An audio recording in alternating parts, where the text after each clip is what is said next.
Welcome to the deep dive. Today we are strapping in really for an exploration into some pretty complex psychological territory. They are. Specifically, how the core structure of the self responds when it's deeply affected, maybe even shattered by Yeah. profound early trauma. It's a really essential piece of psychological architecture we're looking at today, I think. And it's based on the very influential work of psychiatrist Jorma Tähkä. Right, take it. His model gives us a kind of roadmap, for understanding personality damage. It shows how our central self, the mine as he calls it, doesn't just get hurt. It can literally fragment, split into separate parts. And these parts can end up warring with each other. Exactly. And our mission today really is to understand these components, these fragmented parts, and the mechanism that creates this instability. Okay, so that structural split is key then. We're really looking at what happens when your foundational sense of who you are cracks. So to guide us through this internal battle, we need to quickly identify the main players in this fractured internal world. What are they? Okay, so first we have what Tähkä calls the developmental self. This is the core part, the part of the personality that is capable of growth, of age-appropriate maturity, or should be. Okay, the healthy part, potentially. Potentially, yes. And then we have these two other states, these destructive inner states that emerge directly from the traumatic experience. Yeah. And they fight the developmental self for control. And these are the victim self and the dominating self. That's right. Tähkä refers to these collectively as non-integrated self-states, or Menealat in his original Finnish. Menealat, okay. Exactly. And importantly, these aren't just fleeting emotions, They're highly structured, deeply ingrained kind of identities that operate outside the control of the mature self. So they can take over. They can literally seize consciousness, Yeah. completely displacing the part of you that's actually trying to function as a responsible adult in the here and now. Wow. Okay, let's maybe unpack the root cause here a bit. The foundational idea, as I understand it, is that personality is built by internalizing our early experiences, right? Especially interactions. Yes, specifically the mental images we form of ourselves and the other person in those interactions. So if those interactions are traumatic, Then the self fractures instead of forming a cohesive whole. Trauma forces fragmentation. That developmental self, Katie's mine, is what's left trying to grow, but the foundation is unstable. making it hard to connect with others. Often, yes. It lacks readiness for healthy, reciprocal interaction. And when that mature developmental self hasn't managed to achieve a strong, age-appropriate identity, well, that's when the individual really struggles with what we call an unstable personality. And the victim and dominating selves are the drivers of that instability. They absolutely are. They're the source of that crippling lack of cohesion. And what's crucial for you listening, I think, is that we aren't just talking about people who meet the criteria for, say, a severe personality disorder. No, not at all. Even in milder forms, these non-integrated states exist in, well, probably most people to some degree, and they can significantly derail an otherwise functional life. They're constantly sort of fighting against the healthy adult part. That's such a vital context. And here's the first really big insight from Tähkä. He argues that the victim self, Rumine, and the dominating self, Alexstavamine, are actually two different psychological expressions. The same underlying traumatic experience. Exactly. Two sides of one dysfunctional coin, you could say, born from the very same wound. Okay, that's fascinating. Let's drill down into the characteristics of that victim self then, because this is where the psychology gets, well, really practical and illuminating for everyday life too. Definitely. This isn't just someone having a bad day and feeling a bit sorry for themselves, is it? No. It's an active, often quite destructive state of being. The defining feature is this unconscious drive. The victim self is perpetually seeking what was missing in childhood. Like love or safety. Exactly. And it seeks compensation for past injustices, virexia, as Tähkä puts it. So in the present, the individual experiences almost all adult responsibilities, career, family, finances, as fundamentally unfair burdens. So they live in this perpetual state of, what did the source call it? Defiant deprivation. Umakasasa veljinizidese, defiant deprivation. They're blaming the external world for their difficulties and actively escaping adult responsibilities. But what really stood out for me in the sources was the destructive outward hatred the state can generate. Yes, and this is the mechanism that absolutely ruins relationships. The victim self harbors this deep, destructive envy and hatred towards people who simply exhibit mature coping skills. People living successful lives, showing genuine joy. Why? Why the hatred towards functional people? Because those functional adults are unconsciously seen as exploiters. They possess the resources, emotional, social, maybe material, that the victim self believes it was unjustly deprived of back in childhood. So they're like stand-ins for the parents who failed them? Unconsciously, yes. They represent the rejecting or neglecting figures from the past. That explains the aggression, maybe. But in daily interaction, how does the victim self typically operate? Because the description of its manipulation strategy was very specific. Oh, it's highly effective. Skilled, even. The victim self manipulates others using pity and guilt to gain what the sources call uncompensated benefit. Uncompensated benefit, meaning? Meaning it secures resources, attention, help, money, whatever, without having to provide anything meaningful in return. No reciprocity. Wait, how is this different from just, normal human negotiation or asking for help when you need it? The difference lies in the outcome and the emotional response. The sources emphasize two crucial details here. First, the benefit gained is never enough. Never enough. Never. And second, the person can never be genuinely grateful. The real need is emotional repair from the past, right? Which external goods or services simply cannot satisfy. So even if they got everything they seemingly asked for, the victim self would still feel deprived, still feel wronged. That makes that cuckoo's chick analogy they used really hit home. It does, doesn't it? The more the victim self is supported or catered to, the more power it gains, and it effectively pushes the healthy developmental self out of the nest. It acts as an internal saboteur. It's fundamentally the enemy of the developmental self, actively working against any efforts towards age-appropriate adulthood. Which explains why we see potential just derailed. Exactly. A successful student suddenly drops out. A thriving marriage collapses because of reckless behavior. Heavy substance abuse appears just as a promotion is secured.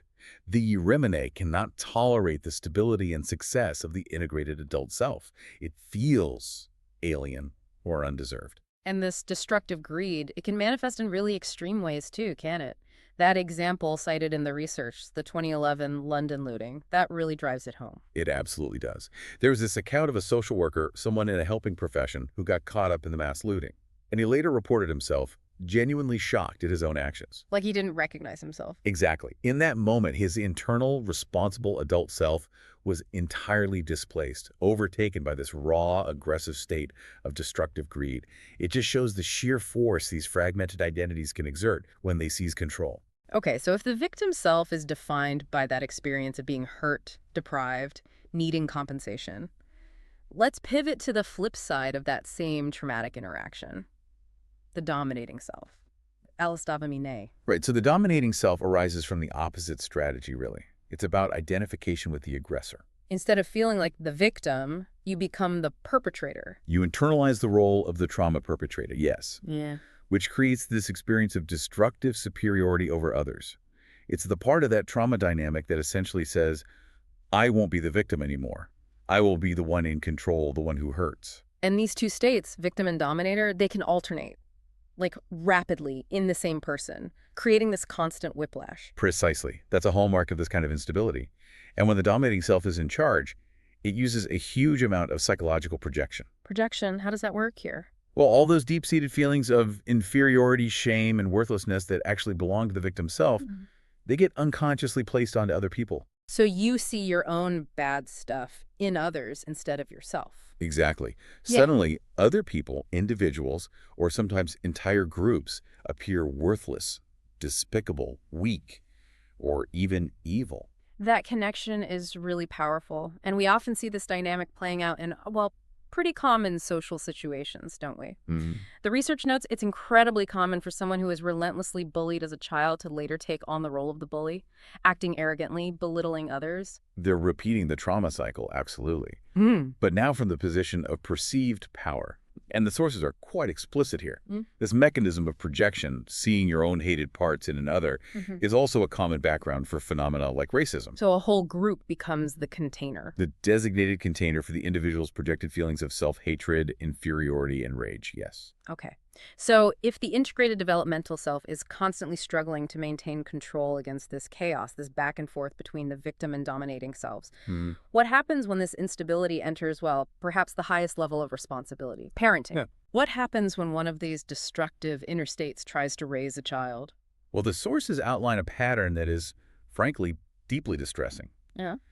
The victim self is fundamentally incapable of true, age-appropriate parenthood because deep down, it still needs a parent itself. Right. It hasn't grown up yet. So the parent will often turn the child into a parent substitute.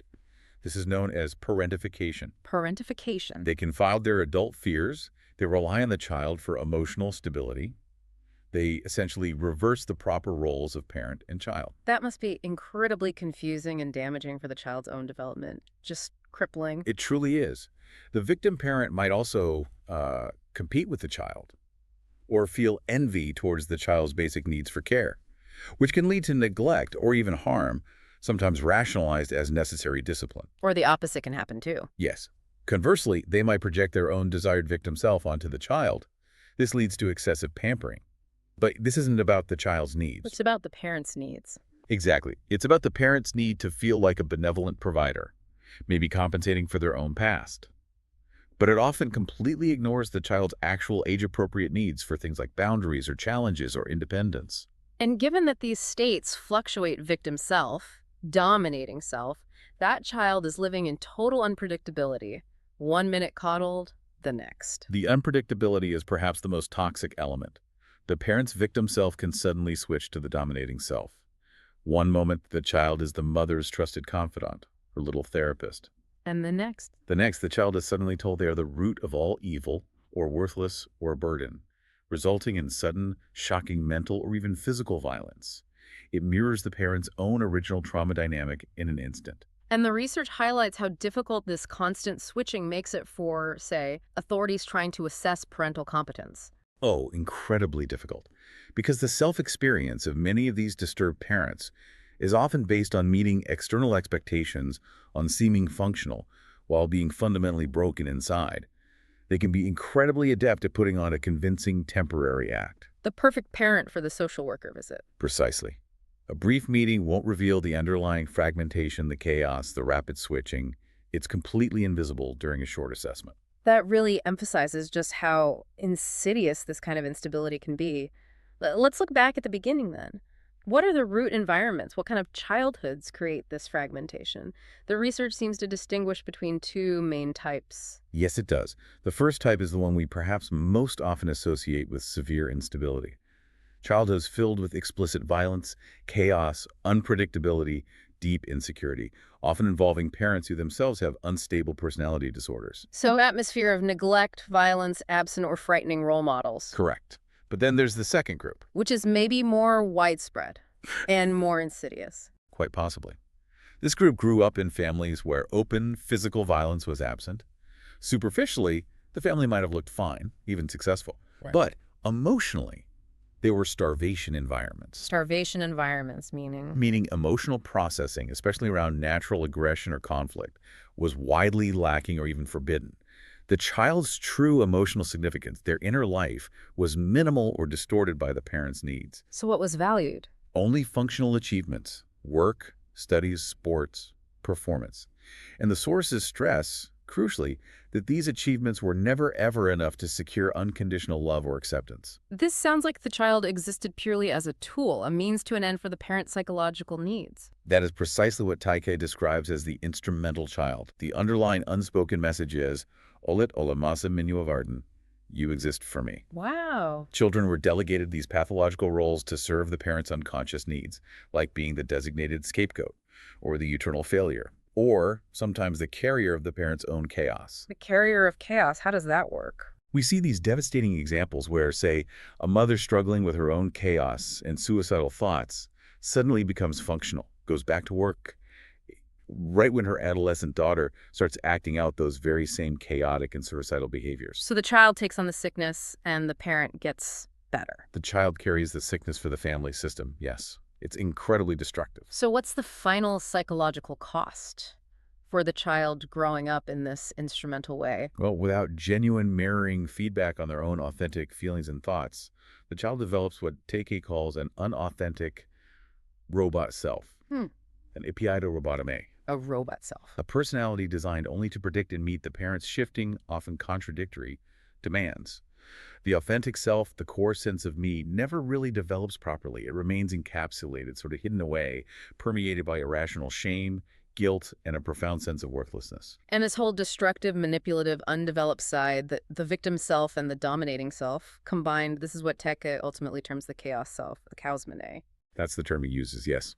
It encompasses both the victim and dominating states, the whole fragmented, trauma-based system. Okay, so bringing it all back to the core concept then, trauma fragments the self, creating this chaos self, and forcing the potentially mature developmental self to constantly fight against the destructive, repetitive logic of the victim and dominating selves. That distinction is absolutely the key takeaway here, I think. The chaos self is stuck. It's compulsively repeating the traumatic past, idealizing destruction in some ways, constantly demanding what it never received as a child. And it can never be satisfied. Never.